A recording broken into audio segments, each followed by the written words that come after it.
This is a dish my Greek neighbour would cook me all the time. I absolutely love it. It's potatoes in a lemon and tomato sauce. So yummy. It's that yummy that you would just have this as a meal in itself. So a large saute pan, we're going to heat up on a medium heat. You don't want it to be too hot. We're going to add a generous amount of olive oil. So I'm thinking about 2 tablespoons to start with. The Greeks, they love their olive oil. And while that's heating up, we can prepare our potatoes. These are quite large, these potatoes, but we're going to need all 3 of them. We're going to cut them into 8 pieces. These are Desiree potatoes that I've peeled. I like to use Desiree potatoes because they're going to hold their shape throughout the cooking process. So Desiree is one of those all-round potatoes, fantastic for mashing, baking, frying like we're going to be doing today. Now we're going to add them to the pan with the oil and it'll just start to sizzle. The aim here is not to get too much colour on the potatoes. We just want to coat them and warm them through the oil at this stage. All right, just give them a bit of a shake and just coat each potato in that oil. Now I'm going to add some coriander seeds. I like to use whole coriander seeds because there's so much more flavour in it as opposed to the pre-ground coriander. So we just want about half a teaspoon. Again, another ingredient that the Greeks love to use in their cooking. Crush that in the mortar and pestle. And we don't want to form a powder. We want it to be rough, just like this. I'll toast this off in the potatoes. So just sprinkle that over. And by adding it at this stage, it's going to mix in with that oil and therefore flavour it. So this is the perfect stage to add this. I'll add 2 cloves of garlic and I'll bruise that with my knife. In that goes. Some oregano, dried oregano for this. I'll sprinkle about half a teaspoon and the rest I'll garnish the potatoes later on. And the tomatoes. Use good quality Australian tomatoes. I'm going to be using some crushed tomatoes for this. We'll pour 1 whole can in. And we'll rinse the can out with some water.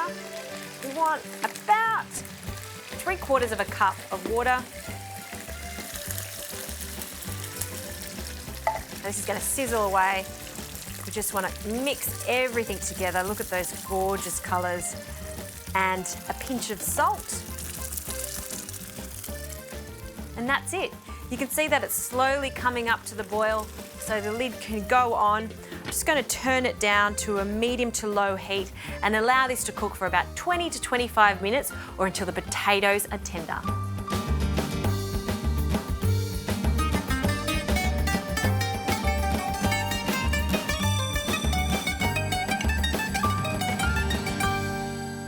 Okay, this has been cooking for 20 minutes. Oh, the smell of the tomatoes, the oregano, just the best.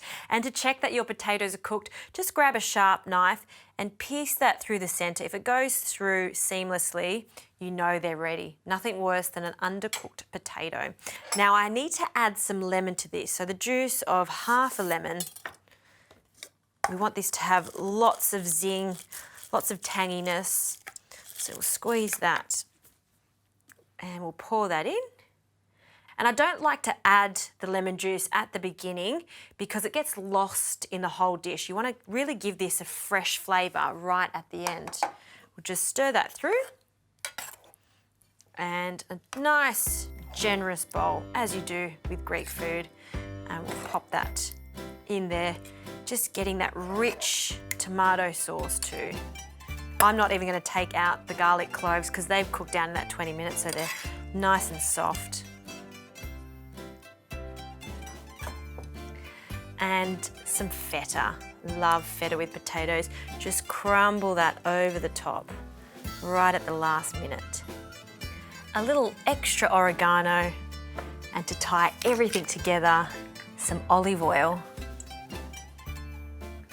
Done. Such a great dish.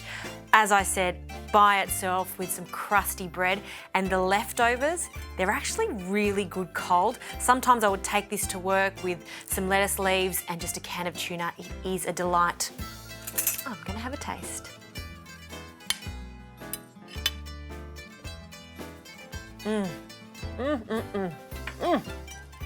So yummy.